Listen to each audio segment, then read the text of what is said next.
Halo semuanya, perkenalkan nama aku Nazwa Rafikantia. Aku dari Prodi Ilmu Komunikasi dan aku dari Universitas Inaba. Kali ini aku bakalan sharing ke kalian nih terkait buku yang pernah aku baca, How to Build Friends and Influence People by Dale Carnegie. Dale Carnegie ini dia adalah seorang penulis dan guru asal Amerika yang memiliki fokus di self-improvement, public speaking, and interpersonal skills. Dan juga dia adalah salah satu pendukung teori responsibility assumptions, di mana dia percaya bahwa kita tuh bisa mempengaruhi orang dengan mengubah sikap kita terhadap orang tersebut loh. Dan di buku ini penulisnya juga memberikan banyak tips-tips yang bisa membantu kita untuk menjadi orang dengan pengaruh yang lebih dengan skill komunikasi yang lebih baik dan disukai banyak orang. So, di buku ini kita diajarin nih untuk jadi orang yang asik diajak ngobrol. Gimana sih caranya? Jadi kalau kita misalnya lagi diajak ngobrol itu, lagi diajak ngobrol nih sama orang atau sama teman kita lagi ngobrol, jangan cuma mikirin diri sendiri atau sibuk sendiri gitu loh.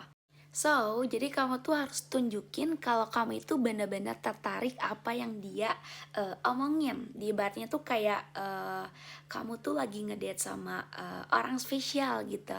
Kadang kan pasti kamu tuh bawanya tuh excited terus kan, kayak pengen dengar cerita dia, kegiatan dia. Nah, bayangin aja kamu kayak gitu. Jadi kalau misalnya kamu lagi ada orang yang cerita tuh kamu dengerin dulu gitu. Jadi kayak excited denger cerita orang tersebut. And next, ngeinget nama orang. Coba deh kamu pas ketemu teman lama, terus dia tiba-tiba keinget nama kamu dari jarak kejauhan gitu. Misalnya kayak, ih itu Nazwa, halo Nazwa, Nazwa. Terus aku dijagoan, siapa gitu. Jadi kan kita ngerasa seneng kan kalau kita dikenang atau diingat sama orang yang udah gak ketemu kita dari lama gitu.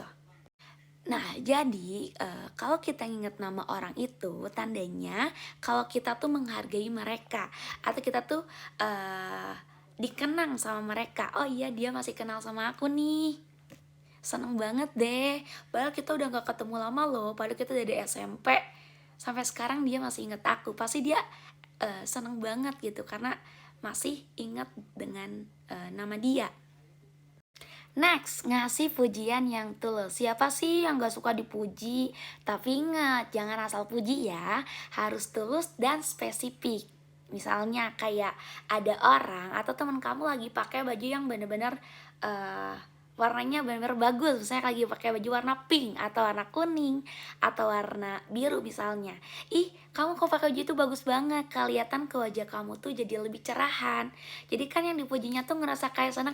Emang iya ya, aku pakai baju warna ini kelihatan lebih cerah.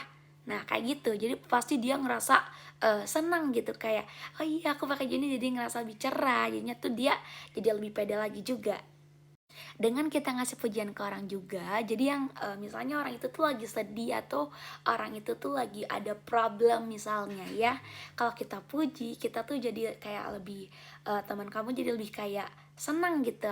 Iya senang, hari ini aku senang kan dipuji, aku pakai gini tuh cerahan. Yang asalnya suasana hatinya tuh gini, tiba-tiba jadi lebih cerah, lebih happy lagi gitu teman kamunya. Next, kamu harus dengerin pendapat orang lain juga loh. Jangan cuma ngomong terus aja, pengennya didengerin terus aja, gak menerima masukan gitu. Coba deh kamu tuh sesekali diem, terus dengerin apa yang diomongin orang lain.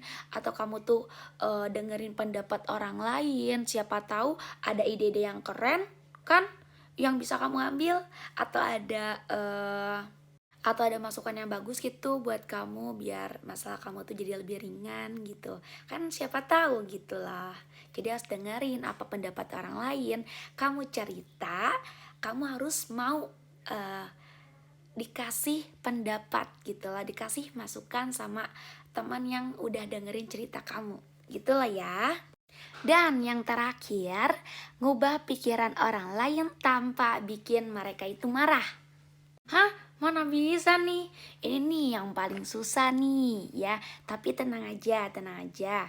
Di buku ini kita itu dikasih tips-tips gitu untuk membuat ngubah pikiran orang tanpa bikin orang itu tersinggung ataupun marah. Kayak lagi ngajak teman buat atau ngajak pasangan misalnya ya, buat makanan baru kan, pakai harus harus pakai cara halus, cara yang baik biar dianya tuh mau coba. Nih aku kasih contoh ya, ini pengalaman pribadi aku nih. Misalnya kayak ke pasangan, sayang sayang sayang nih, mama aku nih masak jengkol nih.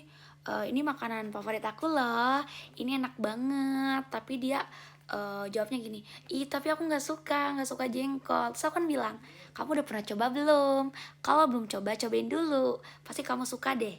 Nah akhirnya dia tuh mau coba, dia coba ambil satu dan dia cobain.